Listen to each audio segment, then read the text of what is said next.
Estamos fazendo cloreto nessa área que vai receber soja em breve, mais precisamente amanhã. E aí surge a dúvida: faço cloreto antes ou depois da semeadura ou quando a soja já estiver nascida?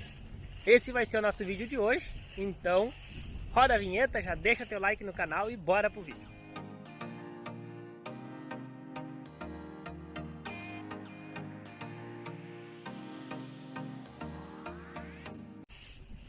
Buenas pessoal, sejam todos muito bem-vindos a mais esse vídeo aqui no canal, tá? Vocês estão vendo aí, né?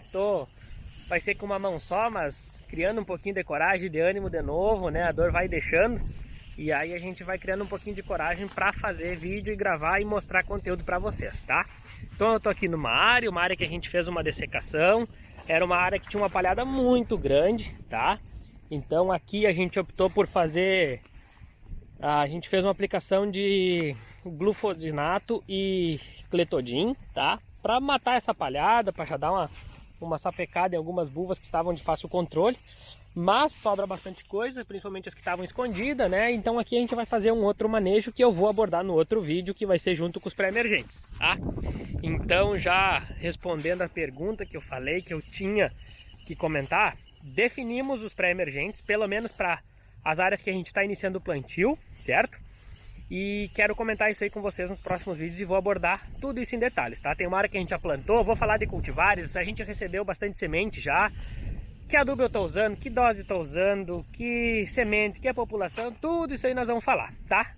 Mas, para não perder o foco, eu queria falar com vocês sobre o cloreto, então vamos lá. Essa área aqui, pessoal, tá? Vocês estão vendo, é uma área que tem bastante palhada, ó. A gente plantou, deixou em pousio ela, né, com aveia e tal. Fizemos um 2,4-D no inverno para manter ela limpa. Ainda sobrou bastantinha sujeira, tá? Mas vocês podem ver que não é muita coisa. Olha só, tem lugar que tá bem limpo. E optamos por fazer cloreto, ó. Tá aí as pedrinhas de cloreto, tá? Bom, respondendo a pergunta inicial do vídeo, pessoal, fazer cloreto antes do plantio ou depois? A gente tem que cuidar principalmente fatores, digamos, solo para definir isso, tá? Vamos pensar assim.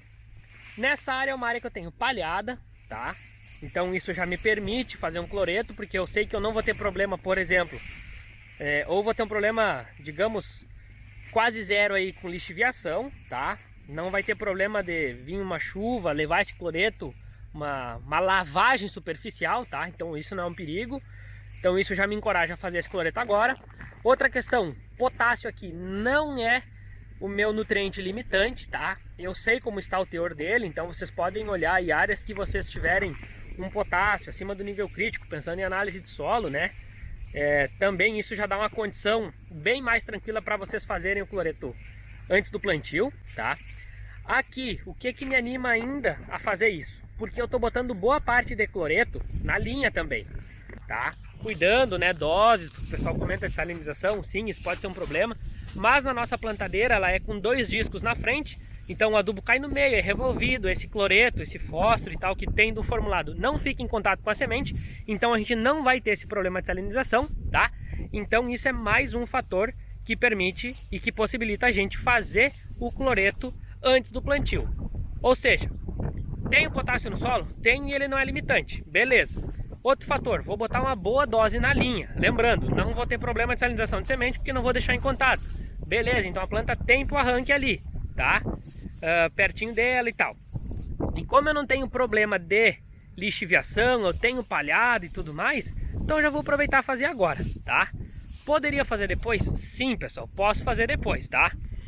O que acontece? Esse ano vai ter áreas que eu vou fazer aplicação aérea, tá? Se tudo correr bem. Então eu não vou ter rastro. Tem áreas aí que eu sei que fazer... com essa semeadora até a gente consegue, tá? Mas no primeiro ano, por exemplo, era de um disco só e o meu pulverizador era mais largo, então eu tinha que fazer 2 rastros para ficar bem feito. E aí era um rastro extra, embora eu fizesse antes, é mais um dano, tá? Às vezes eu tenho que cuidar o quê? O cloreto por causa da umidade na folha, para não grudar, para não necrosar a folha, ou o dano do cloreto, né? Aquela rasgadinha e tal. Então esse ano eu estou optando por fazer em algumas áreas que eu tenho essa possibilidade, o cloreto antes do plantio, tá? E aí a gente faz o cloreto e amanhã, por exemplo, nessa área aqui, nós já vamos entrar plantando, certo, pessoal? Então vocês vejam que tem condições sim que nos permitem fazer antes, tá? Tem condições que não vão ser adequadas, tá? Mas esse ano a gente vai optar e vamos fazer em umas quantas áreas. Agora, por exemplo, assim, Bruno, quando eu não posso fazer um cloreto antes? Bom, pessoal, vocês imaginem o seguinte: vocês têm uma área que não é corrigida, uma área em que vocês têm baixo nível de potássio no solo, tá? Aí vocês optam por trabalhar, por exemplo, com uma matéria-prima, ou seja, só fósforo na linha, e querem fazer esse potássio tudo antes, sem palhada, sem nada. Então a chance da planta mostrar uma deficiência lá na frente é muito grande, tá? Então a gente tem que ter cuidado com essa tomada de decisão. Ou seja, toda decisão que a gente toma a campo, pessoal, ela não pode ser assim, ó. Ah, eu acho que dá para fazer porque sim. Não, o acho, ele às vezes sai caro, tá? Então a gente tem que sempre tem fatores que permitem a gente tomar essa decisão. Então a gente tem que analisar esses fatores. Recapitulando, quais são esses fatores? Bom, a gente pode pensar: esse solo tem palhada ou não tem? Esse solo tem perigo de eu perder por lixiviação ou não? Como é que tá os níveis de chuva para frente? Marca muita água, pouca água? Como é que vai ser? Como é que tá o teor de potássio no solo, tá? Tudo isso ajuda a gente a decidir, tá bem? Por isso que o pessoal diz assim, uns amam, por exemplo, a adubação de sistema e outros não.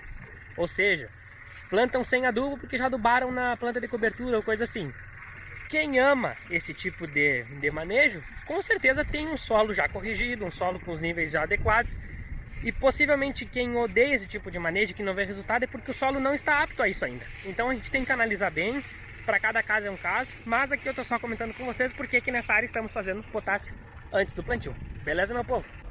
Pessoal, a ideia do vídeo não era eu fazer em dois pedaços, assim, em duas áreas, tá? Mas a gente já veio aqui para outra área e eu achei muito interessante fazer uma observação para vocês, para mostrar como não tem regra, tá? E a gente tem que olhar o todo. Olhem só essa área que eu tô aqui, ó. Se vocês olharem essa área, ó, palhada, né? Para não dizer zero, vamos dizer 2, tá? Então, tipo assim, a gente não tem palhada, tá? É uma área bem arenosa, tá? Ela nem é revolvida, nada assim, faz bastante tempo que não é mexido, né? Então ela tem uma palhada bem pouca, por quê? Porque tinha gado, a gente teve que arrendar, enfim, todo um processo que está explicado nos outros vídeos do porquê fizemos isso. E se vocês olharem aqui, vocês não vão perceber, ela parece aqui realmente, aqui é tranquilo, mas ali em cima ela tem uma caída bem grande, tá? Então ela tem umas partes bem declivosas. Aí, seguindo do que eu falei no último vídeo, né, que a gente tem que observar o quê? Teor de potássio no solo, condição de palhada, condição das próximas chuvas, enfim, relevo, entre outros fatores, para a gente definir se a gente faz potássio antes ou depois. Olhando tudo isso que eu falei nessa área, a conclusão que a gente chegaria é: faz depois. Por quê? Solo arenoso, tá? Declivoso, sem palhada, é muito fácil de perder o potássio, vamos pensar dessa forma, tá? Mas aí, o que que acontece? Essa área aqui é uma área que a gente vai fazer de avião. Por quê? Porque eu tenho, por fato do relevo ser muito acidentado, inclusive quando a gente vai fazer isso de trator, a gente tem um amassamento muito grande, tá? Grande mesmo. Então, inclusive para fazer o potássio depois, só nas manobras do trator, porque é ladeira, sabe? Ladeira assim que o cara pega e quando tu vai fazer uma curva de pulverizador, ele empurra o trator, assim, é uma ladeira pesada. Então o dano ia ser enorme, tá? Então, partindo desse pressuposto, a gente acabou definindo o quê? Vamos fazer cloreto antes, tá? Inclusive é um teste que nós vamos fazer nessa área, porque a gente sempre fez cloreto depois, mas o dano é muito grande, né? Então a gente vai fazer assim. E aí o que eu queria concluir com isso com vocês, e por isso que eu quis mostrar essa área, que não tem regra, existem parâmetros que a gente pode olhar para tomar decisão, mas sempre temos que olhar o todo, tá? E uma coisa muito importante, tá? É a gente entender o lado do produtor, tá? Isso a gente tem que entender. O porquê que ele está fazendo antes. Porque a gente não pode chegar e dizer assim, eu como agrônomo, vamos pensar assim, ah, tu não pode fazer isso porque isso é errado. Não, mas peraí, eu tenho que entender a realidade dele. Por que ele está querendo fazer isso? A gente tem que ter essa compreensão para compreender, né? Tem que ter a compreensão para compreender a tomada de decisão, tá? Então, só para salientar aí que temos que pensar no amplo, tá? Não só numa regra, não só numa frase para definir um manejo, beleza? Agora sim, meu povo. Valeu, valeu, brigadão e até o próximo.